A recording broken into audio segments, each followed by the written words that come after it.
प्यारे बच्चों, कैसे हो?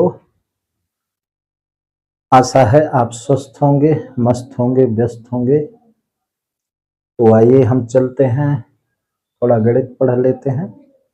हम पहुंच गए प्रश्नावली 5.3 कक्षा 10वीं, और प्रश्नावली 5.3 का एक वीडियो आपके सामने रख चुका हूं। प्रश्न क्रमांक 3 के 2 प्रश्न तक मैंने बता दिया। हम पहुंच गए प्रश्न क्रमांक 3 के तीसरे प्रश्न में। प्रश्न क्रमांक 3 में कई प्रश्न हैं, लगभग 10 प्रश्न हैं। इनमें से कुछ प्रश्न एक दूसरे से मिलते जुलते हैं। यद्यपि एनसीईआरटी की जो पुस्तक होती है उसकी विशेषता होती है कि सारे प्रश्न कुछ न कुछ डिफरेंट होते हैं, अलग होते हैं। लेकिन अगर आप कुछ प्रश्नों को समझ जाएं तो फिर कुछ प्रश्न आप लगा सकते हैं। आपको लगाना भी चाहिए, क्योंकि सारे प्रश्न अगर लगा दिए गए तो फिर आप कम सोचेंगे, थोड़ा सा आपको भी सोचना होगा। तो आइए देखते हैं, ये प्रश्न क्रमांक 3 का तीसरा प्रश्न है। यहाँ दिया है A12 यानी 12वां पद 37 दिया है, डी सार्वंतर कॉमन डिफरेंस दिया है, ए और S12 ज्ञात करना है। S12 का मतलब है उस एपी के 12वें पद तक का योग। ठीक है, तो आइए हल करते हैं। तो जब इसको हम हल करेंगे तो लिखेंगे, दिया है क्या? दिया है A12 बराबर 37 दिया है और D बराबर अपना दिया है 3। ठीक है, तो चूंकि A12 बराबर 37 दिया है, इससे एक समीकरण बन जाएगा। तो A धन 11 D बराबर 37 हो गया। अब देखें, A धन 11 D बराबर 37, D बराबर 3 दिया है, उसी का हमें हम मान रख दें। तो इसको अगर हम समीकरण 1 मान लें तो समीकरण 1 में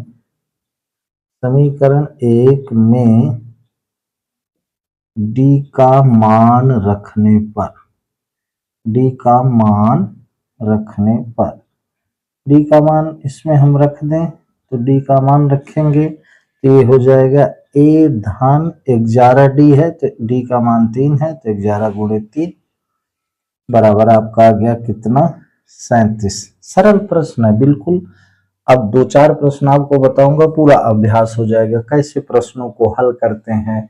दिया है तो हम शुरुआत कैसे करते हैं, क्योंकि A12 12वें पद का मान 37 दिया है तो उससे हम एक इक्वेशन बना लिए। ठीक है, अब जब 11 D है तो D का मान दिया है तो यहीं पर हम D का मान रख दिए, तो ये A धन 33 बराबर 37 हो गया। तो A बराबर 37 ऋण 33, तो आपका A बराबर 4 प्राप्त हो गया। 37 में 33 गया तो 4 मिल गया।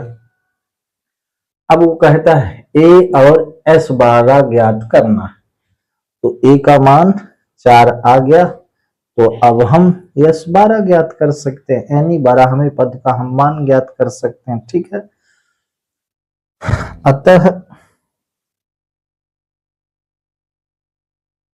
S12 बराबर, क्योंकि फार्मूला आप जानते हैं n/2 यानी 12/2, 2a 2 गुणे 4, a 4 है, 2 फार्मूला का है तो 2a प्लस n, n क्या है? 12 है, n माइनस 1 इंटू डी क्या है? 3 है। बस इसी को हम हल कर लें तो S12 यानी जो ये AP है जिसका ये D दिया है, 12वां पद दिया है, उस AP का हम 12 पदों का मान ज्ञात कर लेंगे। तो S12 बराबर, अब देखिए 2 छक्का 12 कट गया तो 6 गुणे 4 दूनी 8 धन 12 में 1 गया 11, 11 33, 33 ये आ गया। तो 35 8 41, S12 बराबर 6 गुणे 41, 33 में 8 जुड़ा 41 हो गया। तो क्या आ गया? S12 बराबर आपका आ गया 6 कन्नम 6, 6 चौको 24। तो उत्तर बराबर ये 2 आ गए। ठीक है, तो उत्तर बराबर 2 आ गए। एक आ गया A4, A4 और S12 बराबर 246। उत्तर बराबर हम लिख सकते हैं, उत्तर हम ये लिख दें, उत्तर बराबर A बराबर 4 और S12 बराबर 246। ये हमारा इस प्रश्न का उत्तर। बस समझ में आई, यहाँ S12 आ गया, यहाँ A का मान 4 आ गया। तो इस तरह से प्रश्न क्रमांक 3 का तीसरा प्रश्न आपके सामने है, तो इसको देखिएगा। अब मैं इस प्रश्न क्रमांक 3 के सारे प्रश्न नहीं बताऊंगा, कुछ प्रश्न छोड़ूंगा। आप कुछ प्रश्नों को करने का प्रयास करिएगा, अगर आप कहते हैं तो फिर बाद में उन प्रश्नों को भी मैं बता दूंगा। ठीक है, ये हो गया प्रश्न क्रमांक 3 का तीसरा प्रश्न। अब देखते हैं कौन प्रश्न बताने लायक है। ये तो प्रश्न क्रमांक 3 का तीसरा था। अब प्रश्न क्रमांक 3 के और प्रश्न देख लेते हैं, क्या आपको बताने लायक है। तो यहाँ पर मैं देख लेता हूँ प्रश्न क्रमांक तीसरे के 5वें प्रश्न को देख लेता हूँ, चौथा आप करिएगा। तो प्रश्न क्रमांक 3 का 5वां प्रश्न, D बराबर 5 दिया है। थोड़ा ये डिफरेंट है, इसमें सारवंतर D बराबर 5 दिया है और S9 9 पदों का योग कितना दिया है, 75 ये दिया। ठीक है, हमें ज्ञात क्या करना है, A और A9 ज्ञात करना है। A और A9 ज्ञात करना, थोड़ा सा उससे दूसरी तरह से है करना है। तो हल जब करेंगे तो सीधा सा है, दिया है तो स्पष्ट है, लिखने की कोई जरूरत नहीं। D बराबर 5 दिया है, S9 बराबर 75 दिया। ठीक है, क्योंकि S9 बराबर 75। ठीक है, अतः Sn is equal to n upon 2 into 2a plus n minus 1 into d। पूरा मैं स्टेप इंग्लिश से बोल गया। n upon 2 इतना आप समझते होंगे, 2 धान n minus 1 into d, यहाँ d दिया है। ठीक है, a ज्ञात करना है। तो n S9 बराबर 75 है, तो यानी कि हम जब यहाँ S9 n यहाँ 9 है, ठीक है, तो हम यहाँ लिखेंगे 75। 75 क्या है, 9 पदों का योग इस AP के, इससे जो AP आएगा इसके 9 पदों का योग 75 है, तो SN 75 दिया। ठीक है, यानी यहाँ n 9 है, तो क्या लिखेंगे, 75 बराबर n बटे 2, तो 9/2। 2a धान n माइनस 1 9 ऋण 1 और d आपका 5 दिया। ये ऐसे हो गया। यहाँ थोड़ा इतना समझना है, क्योंकि S9 75 दिया है, हमने ये AP के योग का फार्मूला लिखा, तो S9 यानी S9 कितना दिया है, 75, ये तो n कितना हो गया, 9, 9/2, इस तरह हमने लिख लिया। अब देख लो, ये हो जाएगा 75 बराबर 9/2, 2a धान 9 में गया 8, 8 पर 40। अब इसके दो तरीके हैं हल करने के। ये जब इसके नीचे जाएगा, क्योंकि पूरे में इसका गुणा है, तो इसके नीचे जाएगा तो ये संख्या पलट जाएगी, या कि इन दोनों से हम 2 कॉमन ले लें, तब ये 2 कट जाएगा। तो इसको हम ऐसा लिख सकते हैं, यहाँ थोड़ा समझिएगा हल करने का तरीका। 9/2 गुणे 2, 2 कहाँ पाए, इससे हमने 2 कॉमन ले लिया, तो ये a बचा और ये क्या बचा, 20 बचा। क्या 20 बचा, 20 दूना 40, ए गुणे 2, 2a। अब देख ली ये और ये कट गए, ठीक है, ये बात समझ में आई। अब देखें ये 9 इसमें गुणा है तो इसके नीचे भाग में चला जाएगा, तो हम 75/9 बराबर ए धन 20 लिख सकते हैं जी। इसको हम ऐसा भी लिख सकते हैं, आपको ए धन 20 इधर है तो इसको हम ए धन 20 बराबर 75/9 लिख सकते हैं।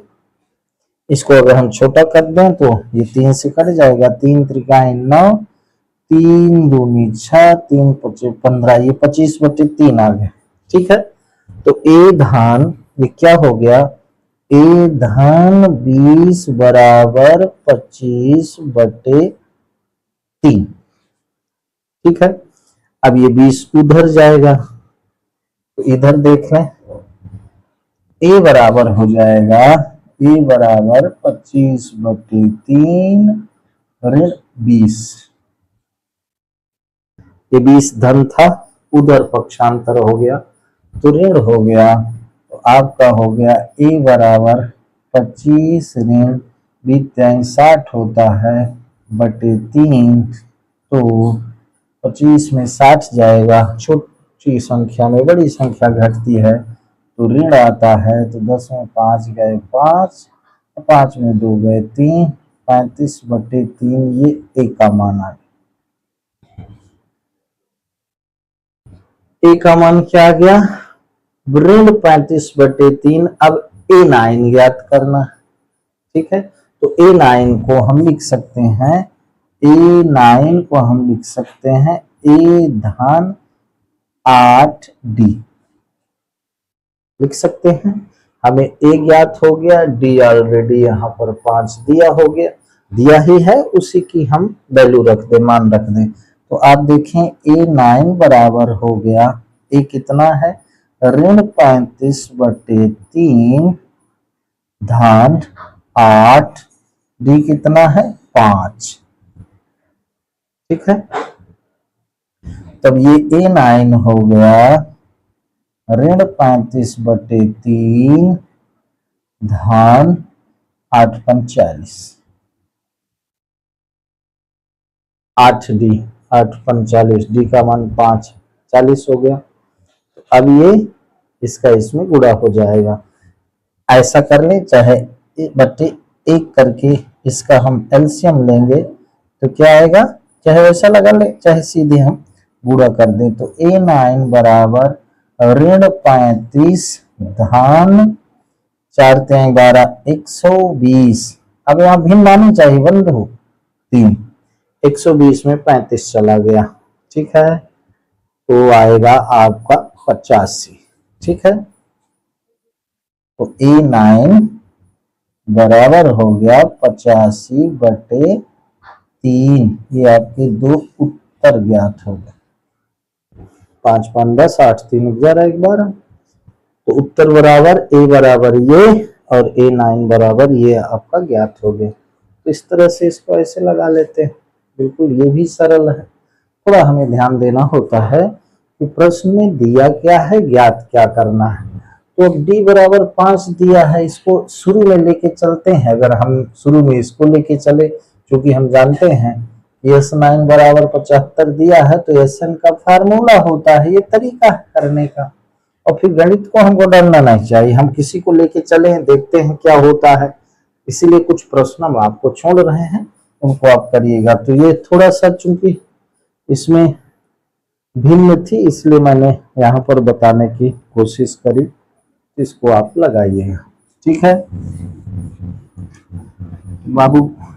धीरे धीरे रे मना धीरे से सब होए, माली सींचे 100 घड़ा ऋतु आए फल होए। अगर आप धीरे धीरे इसको लगाने का प्रयास करेंगे तो आपको मैं बता दूं, आपकी 10वीं में सबसे सरल अगर कोई गणित है तो वो है एपी।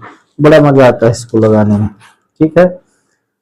अब 6वां प्रश्न है, ए दिया है, डी दिया है, एसएन दिया है, एन और एन ज्ञात करना है, इसको आप लगाइएगा। फिर 7वां भी लगाइएगा, 8वां an दिया है। प्रश्न क्रमांक तीसरे के हम 8वें प्रश्न में पहुंच गए। यहाँ दिया है an बराबर 4, d बराबर 2 और sn बराबर ऋण 14। ये दिया है n और a ज्ञात करना है। ठीक है, तो थोड़ा सा इन प्रश्नों में है कि आवश्यक नहीं है कि जब आप शुरू करें या तो इसमें ध्यान दें हमने शुरू से कहाँ किया, लेकिन प्रश्न लगाते लगाते सीधे से अनुभव होने लगता है कहाँ से हम शुरुआत करें तो कहाँ पहुंच जाएं। अब इसमें कभी कभी मैं इधर जो दिया रहता है उससे शुरुआत कर देता हूँ, कभी कभी इधर से शुरुआत करनी पड़ती। तो जैसे ये प्रश्न लगाते चले जाएंगे ना तो हमको अनुभव होता चला जाएगा कि हम शुरुआत कहाँ से करें। ठीक है, तो अब इसका हम हल करते हैं। an बराबर दिया है 4, तो अब चूंकि an इक्वल टू 4, इसलिए an बराबर क्या होता है, क्योंकि an बराबर a plus n minus 1 into D ये होता। अब चूंकि d दिया है तो यहाँ रख लें और an दिया है 4 तो यहाँ रख लें। तो हम इसको क्या करेंगे, इसको हम ऐसे हल करेंगे। 4 an बराबर 4 दिया है तो यहाँ 4 बराबर a धन n माइनस 1 इंटू डी क्या दिया है 2। कोई ना कोई इक्वेशन बनेगा। तो अब यहाँ 4 बराबर a धन 2 का n में गुणा तो 2n और ये माइनस 2। अब इसको हम इधर कर दें तो 4 धन 2 बराबर a धन 2n। ठीक है, ये हो गया 6 बराबर a धन 2n, तो 2n को इधर कर दें तो 6 ऋण 2n बराबर a। कह सकते हैं कि a की वैल्यू क्या हो गई 6 माइनस 2n। a की वैल्यू क्या हो गई 6 माइनस 2n। अब आगे देखते हैं sn बराबर लिखते हैं क्या होता है। तो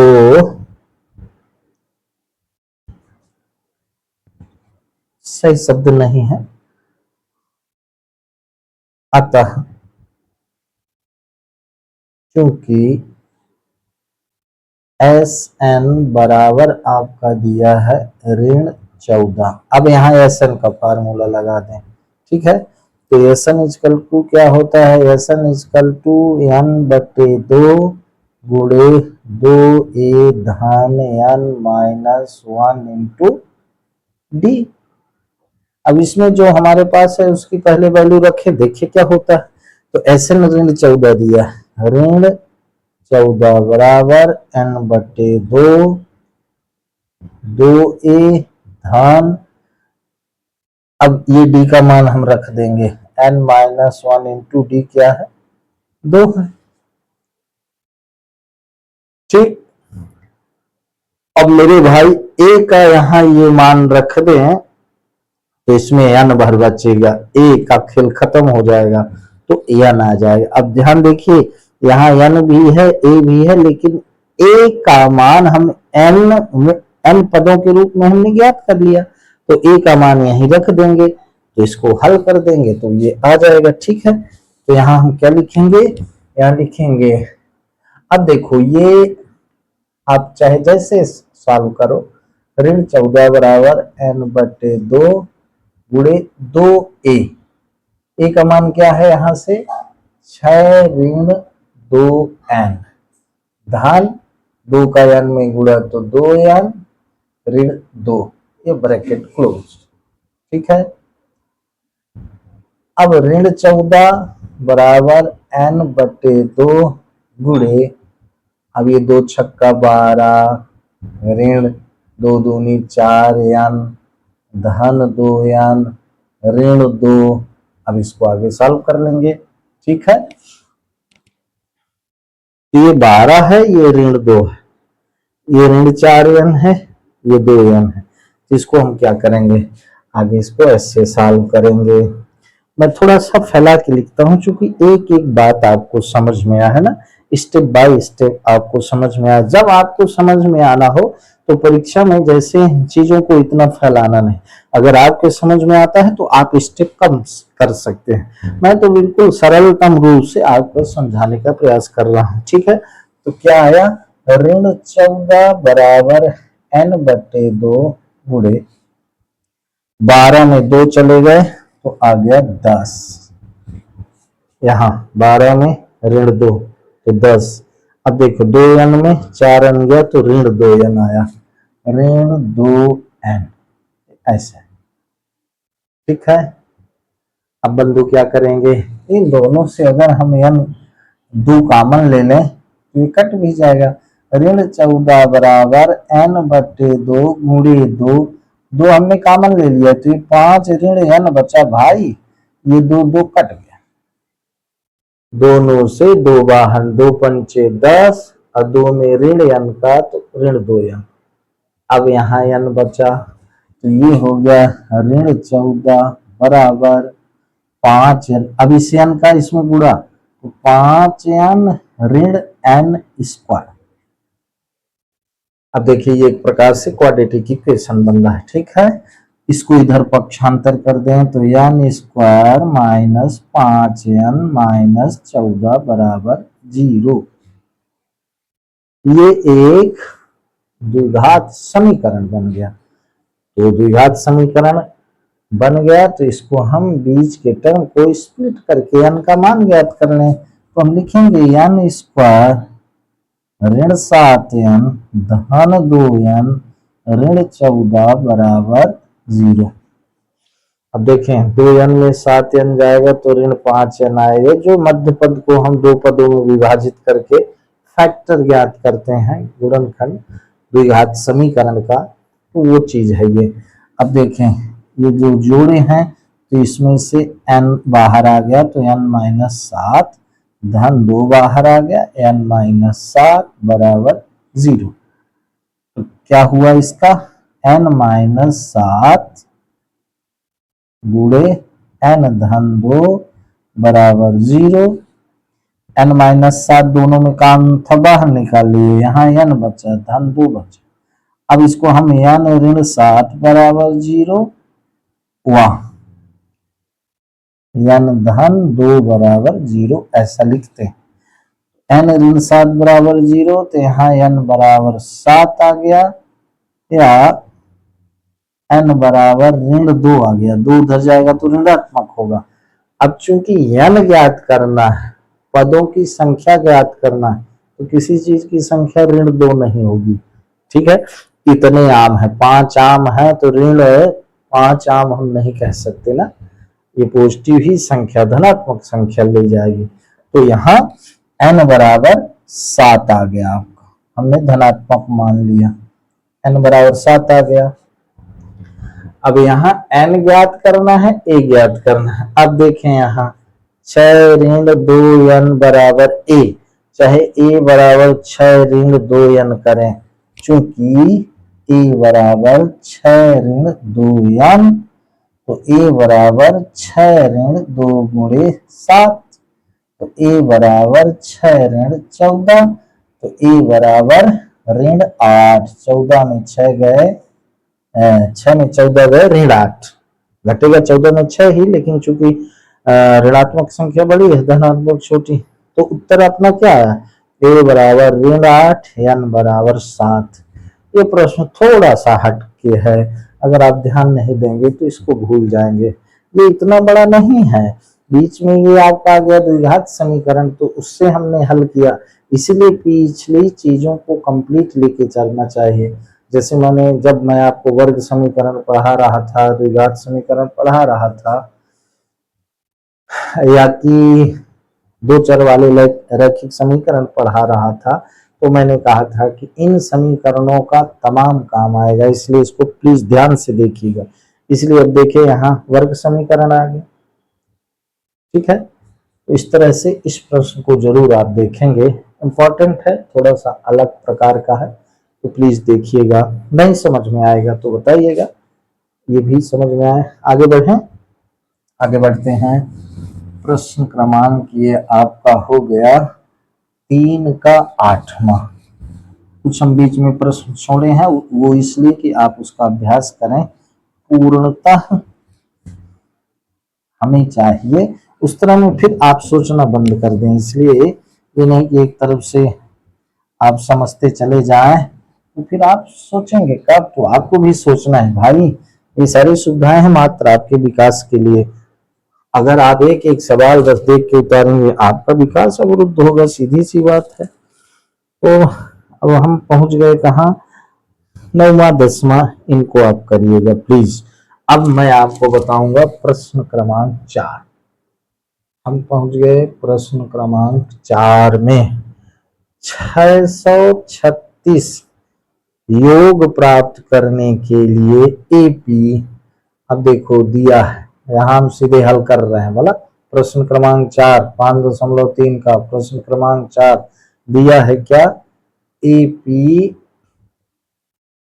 9 17 25 9 17 25 डॉट डॉट डॉट। इस एपी के कितने पद हमको लेने होंगे कि योग 636 हो, यानी कि यश बराबर 636 भी दिया। एक एपी दी गई है, प्रश्न क्रमांक 4 में पढ़ रहा हूं 5.3 का। 636 योग प्राप्त करने के लिए एपी 9 17 25 के कितने पद लेने पड़ेंगे। ये एक एपी दी गई है, प्रश्न कहता है इस एपी के कितने पदों का हम योग करें कि उसका योग सम 636 हो जाए। इसका मतलब यश भी दिया है, कितने पदों का योग करें, इसका मतलब n ज्ञात करना। ज्ञात क्या करना है, n ज्ञात करना, ज्ञात करना है या n। तो आइए देखते हैं, ठीक है, हल करेंगे यहां से। तो एपी दी गई है, इसका मतलब हमको ए भी मिल गया, डी भी मिल गया, है ना।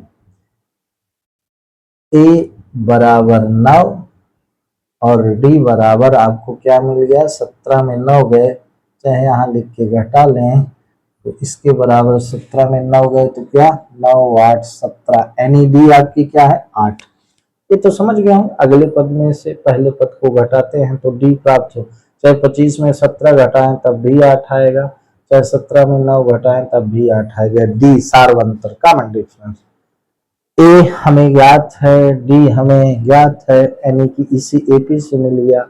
अब एस 636 दिया है मेरे भाई, तो उसी फार्मूलों को लेके चलें, चूंकि एस बराबर दिया है 636, इसलिए S N equal to n बटे 2 इंटू 2a धान n माइनस 1 इंटू डी। अब यहाँ जो दिया है उसको हम रखें, 636 दिया है, n बटे 2, n तो ज्ञात ही करना है, 2a यानी 2 गुणे 9, 2a ए 9 दिया, धान n तो ज्ञात ही करना है 8, डी भी दिया, 2a ए 9 है तो 2 गुणे 9 धन n माइनस 1 इंटू डी, तो डी यहाँ 8 में, ठीक है। इसको हम हल करें तो 636 बराबर n बटे 2 गुणे 9 दूनी 18 धन 8n ऋण 8। और 18 में 8 घटेगा, एक स्टेप और देख लें, n बटे 2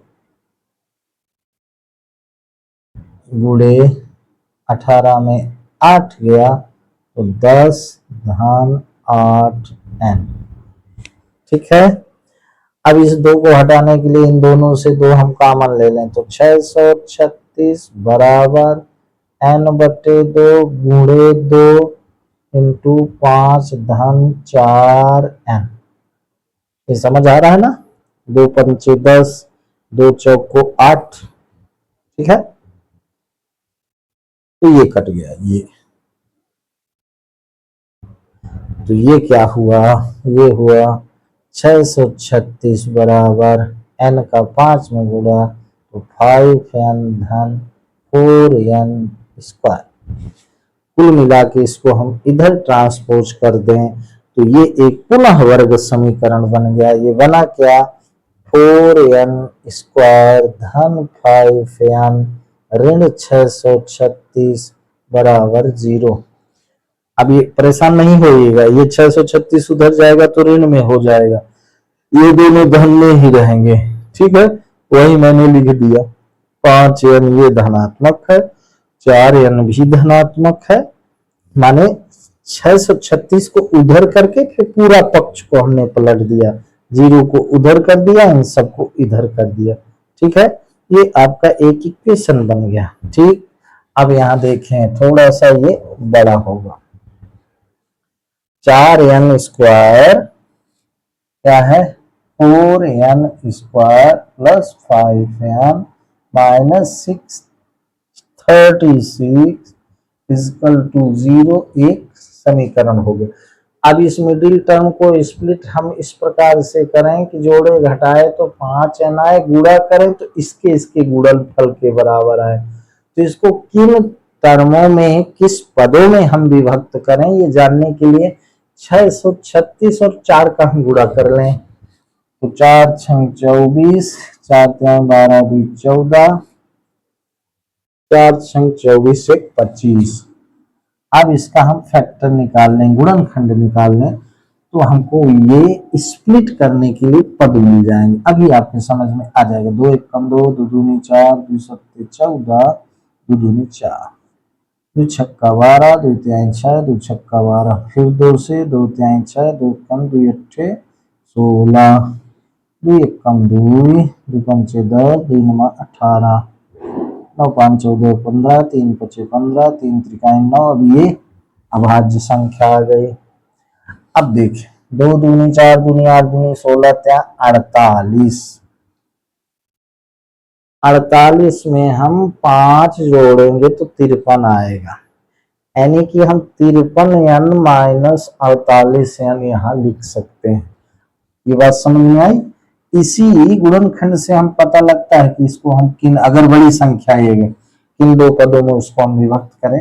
अब इसको हम लिख सकते हैं 4n स्क्वायर धन 53n ऋण 48n ऋण 636 बराबर 0। अब एक बार ध्यान से देखिएगा, 48 ये इसका गुणा आया, 53 ये बचा। अब देखें 53n में 48n जाएगा तो धन 5n आएगा, और इसका जब गुणा करेंगे तो इसके और 4 के गुणनफल के बराबर आएगा। इसका मतलब अपना ये सही है। बात समझ में आई। अब ये जब हम बताए थे वर्ग समीकरण तो आपको समझाया था, ठीक है। अब इन दो को हम जोड़ा बना लें। यहाँ सिर्फ n उभयनिष्ठ है, n बाहर आएगा तो यहाँ लिखेंगे 4n धन 53 ऋण 12 चौक 48 तो 4n धन 53 बराबर 0। क्योंकि इन दोनों में n बाहर था, अंदर ये आया, तो इधर भी अंदर ये आना चाहिए। तो जब इसको हम 4n प्लस 53 रखेंगे तो इस दोनों में से वो चीज हम बाहर निकालें कि गुणा करें तो ये आए। तो ऋण 12 का 4, 12 चौक 48 होता है धन ऋण का ऋण, और 12 3 36, 12 पंचे 60 63। इसका मतलब अपना ये सही। अब दोनों में ये ब्रैकेट का जो है बाहर आ गया तो 4n धन 53 ये ब्रैकेट हो गया और n ऋण 12 ये ब्रैकेट हो गया बराबर। अब इन दोनों को इससे तुलना करें तो 4n धन 53 बराबर 0 या n ऋण 12 बराबर 0। ये तो समझते होंगे, पढ़ाया जा चुका।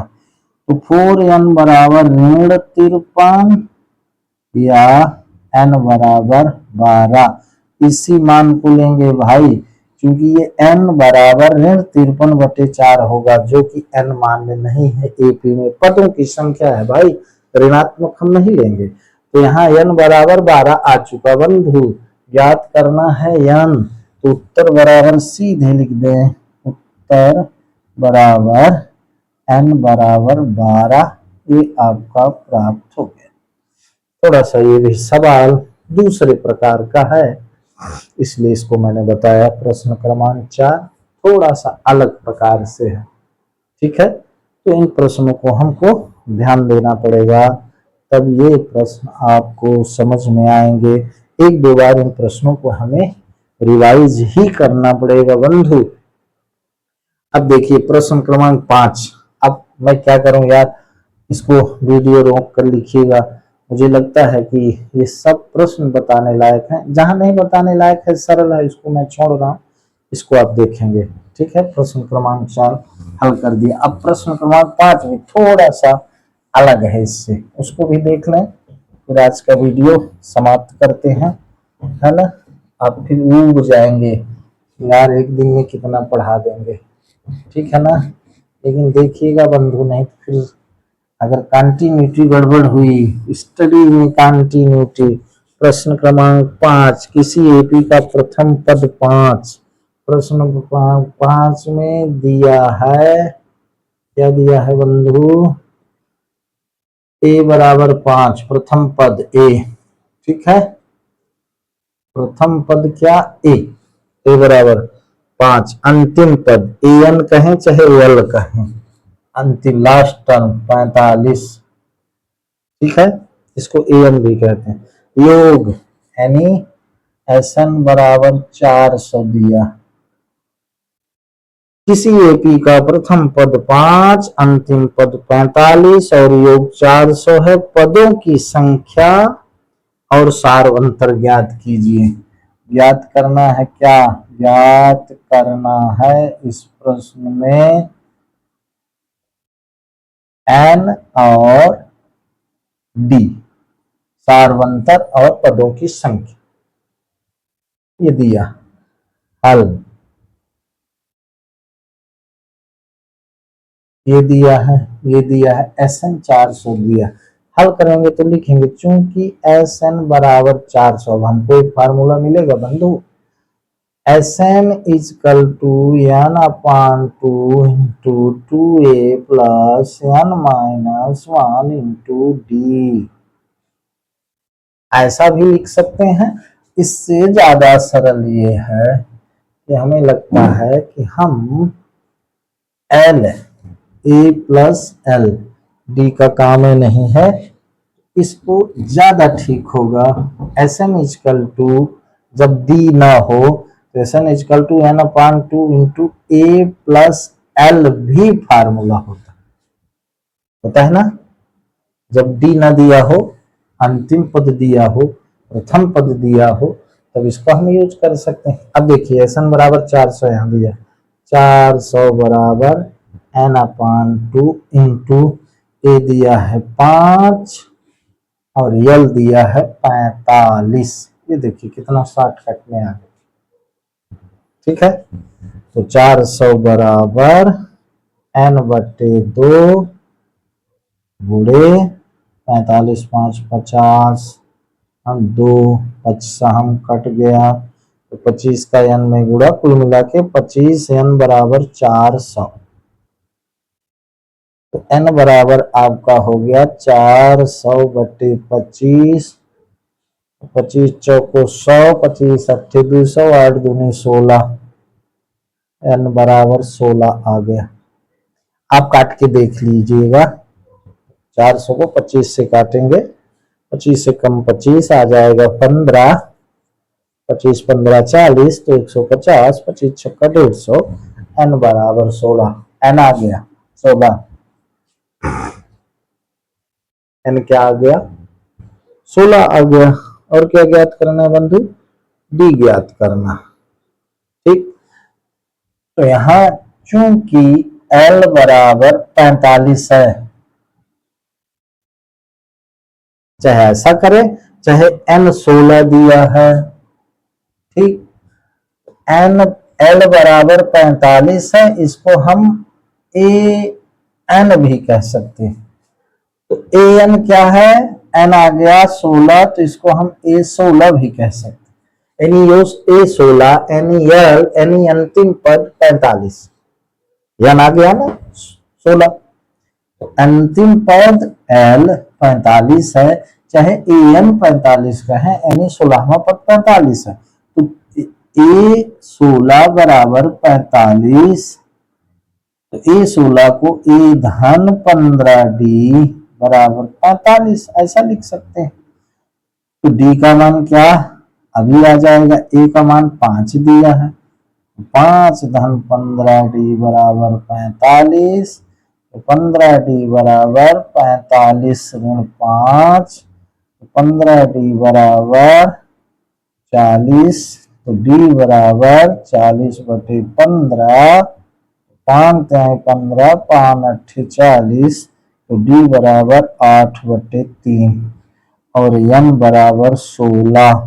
ये आपका हो गया उत्तर। क्या n बराबर 16 ये आया, D बराबर 8/3, ये क्या हो गया आपका, हो गया उत्तर। ठीक है, थोड़ा सा दिमाग लगाना पड़ेगा। n बराबर 16 आ गया, अब हम d कैसे ज्ञात करें बंधु, तो थोड़ा सोचें d कैसे ज्ञात करें। n को मैंने कहा an भी कहते हैं। n आ गया तो an का मतलब a16 a16 यानी 16वां पद, यानी अंतिम पद, यानी दिया है 45, तो a16 को a धन 15D बराबर 45। अब बात बन गई, ए का मान ज्ञात है, रख दिए, डी आ गया, बात खत्म। बोलो जय सिया राम, हो गया, है ना। तो इस तरह से हम पहुंच गए कहा 6 प्रश्न। तो मुझे ऐसा लगता है कि आज के लिए आपका पर्याप्त है। प्रश्न क्रमांक 6 से हम आगे शुरू करेंगे। अभी हमको इसमें कम से कम 3 वीडियो तो बनाना ही पड़ेगा, क्योंकि फिर बहुत बड़ा हो जाएगा। आप कहेंगे सर आप भी प्रश्न लगाना शुरू करते हैं तो फिर समय नहीं लेते हैं, एक दिन में इतना नहीं समझ में आ रहा है। तो प्लीज मैं फिर से आपसे कह रहा हूं कि जो प्रश्नावली बड़ी है उसमें मैं 5, 6, 7, 4, 5, 6, 7 ऐसे प्रश्नों को रखता हूं, जिसमें 40-45 मिनट हो ही जाता है। तो आप अगर जिस वीडियो को देख रहे हैं तो उसके आगे वाला वीडियो, आगे वाला प्रश्न अगले पार्ट में है। जैसे मैं इसको 5.3 को चूंकि पहले बता चुका हूं तो वो पार्ट 1 था, अब ये पार्ट 2 या कि पार्ट 3, ये बात मुझको ध्यान नहीं, लेकिन मैं आपको इतना बताना चाह रहा हूं कि प्रश्नावली जो बड़ी है उसके लिए मैं कई पार्ट में वीडियो बना के भेज रहा हूं। तो आप देखिएगा वीडियो तो समझ जाइएगा कि इसके आगे वाले प्रश्न आगे के वीडियो में है। तो आप पार्ट 1 पार्ट 2 इस तरह से खोज सकते हैं और देख सकते हैं। सो प्लीज आप ये नहीं कर रहे हैं, अपने मित्रों को मुझे लगता है नहीं भेज रहे हैं, तो प्लीज अगर आपको समझ में आए तो अपने मित्रों को भी प्रश्नों को भेजें, ठीक है, जिससे मेरा उद्देश्य पूरा हो कि ज्यादा से ज्यादा बच्चे इससे लाभ प्राप्त कर सकें। तो प्लीज मेरे वीडियो को लाइक करें, मेरे channel you can do math को सब्सक्राइब करें और ज़्यादा से ज़्यादा अपने मित्रों को बताएं, जिससे उनको भी लाभ प्राप्त हो सके। अगर अच्छा लगता है, यदि नहीं समझ में आता तो प्लीज़ कमेंट बॉक्स में ज़रूर लिखें। आज बस इतना ही, शुभ रात्रि, धन्यवाद।